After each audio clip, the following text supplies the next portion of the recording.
The Gormenghast Trilogy by Mervyn Peake. Book 1. Titus Groan. Means of Escape.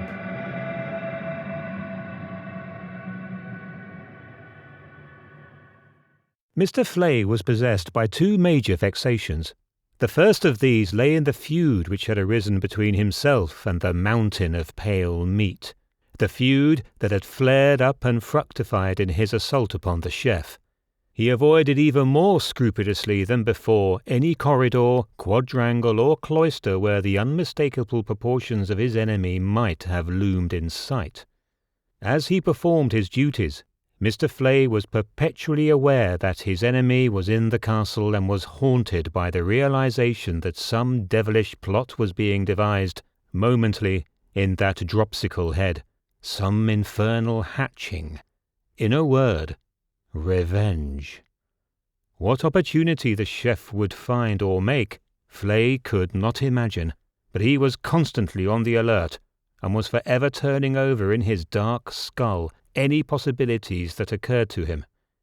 If Flay was not actually frightened, he was at least apprehensive to a point this side of fear. The second of his two anxieties hinged upon the disappearance of Steerpike. 14 days ago he had locked the urchin up, and had returned 12 hours later with a jug of water and a dish of potatoes, only to find the room empty. Since then there had been no sign of him, and Mr. Flay, although uninterested in the boy for his own sake, was nevertheless disturbed by so phenomenal a disappearance, and also by the fact that he had been one of Swelter's kitchen hands and might, were he to return to the fetid regions from which he had strayed, disclose the fact they had met, and probably, in a garbled version of the affair, put it to the chef that he had been lured away from his province and incarcerated in some sinister reason of his own invention. Not only this, but Mr. Flay remembered how the boy had overheard the remarks which Lord Groan had made about his son, remarks which would be detrimental to the dignity of Gormenghast if they were to be noised abroad to the riff-raff of the castle. It would not do if at the beginning of the new Lord Groan's career it was common knowledge that the child was ugly, and that Lord Sepulchrave was distressed about it. What could be done to ensure the boy's silence Flay had not yet determined, but it was obvious that to find him was the prime necessity. He had, during his off moments, searched room after room, balcony after balcony, and had found no clue as to his whereabouts. At night, as he lay before his master's door, he would twitch and wake, and then sit bolt upright in the cold floorboards. At first the face of Swelter would appear before his eyes, huge and indistinct, with those beady eyes in their folds of flesh, cold and remorseless. He would shoot his hard, cropped head forward, and wipe the sweat from his palms upon his clothes. Then, as the foul phantom dissolved in the darkness, his mind would lure him into the empty room where he had last seen Steerpike, and in his imagination he would make a circuit of the walls, feeling the panels with his hands, and come at last to the window, where he would stare down the hundreds of feet of sheer wall to the yard below. Straightening out his legs again, his knee-joints would crack in the darkness as he stretched himself out, the iron-tasting key between his teeth. What had actually happened in the octagonal room and the subsequent events that befell Steerpike are as follows. When the boy heard the key turn in the lock, he half ran to the door and glued his eye to the keyhole and watched the seat of Mr. Flay's trousers receding down the passage. He had heard him turn a corner, and then a door was shut in the distance with a far bang, and thereafter there had been silence. Most people would have tried the handle of the door. The instinct, however irrational, would have been too strong. The first impulse of one who wishes to escape. Steerpike looked at the knob of the door for a moment. He had heard the key turn. He did not disobey the simple logic of his mind. He turned from the only door in the room and, leaning out of the window, glanced at the drop below. His body gave the appearance of being malformed, but it would be difficult to say exactly what gave it this gibbous quality. Limb by limb, it appeared that he was sound enough, but the sum of these several members accrued to an unexpectedly twisted total. His face was pale, like clay, and save for his eyes, mask-like. These eyes were set very close together, and were small, dark red, and of startling concentration. The striped kitchen tunic which he wore fitted him tightly. On the back of his head was pushed a small white skull-cap.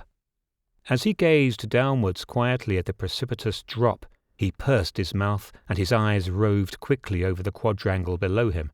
Then suddenly he left the window, and with his peculiar half-run, half-walk, he hurried around the room, as though it were necessary for him to have his limbs moving concurrently with his brain.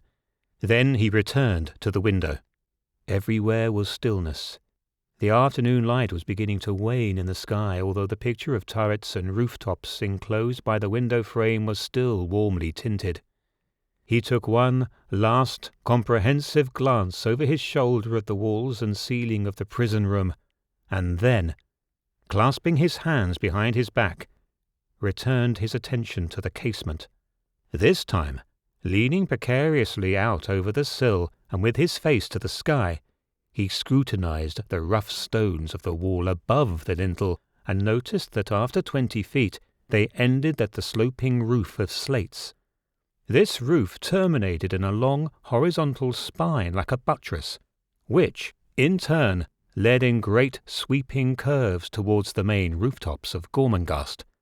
The 20 feet above him, although seeming at first to be unscalable, were, he noticed, precarious only for the first 12 feet, where only an occasional jutting of irregular stone offered dizzy purchase. Above this height, a gaunt, half-dead creeper that was matted greyly over the slates lowered a hairy arm, which, unless it snapped at his weight, would prove comparatively easy climbing. Steerpike reflected that once astride the cornice he could, with relatively little difficulty, make his way over the whole outer shell of central Gormenghast.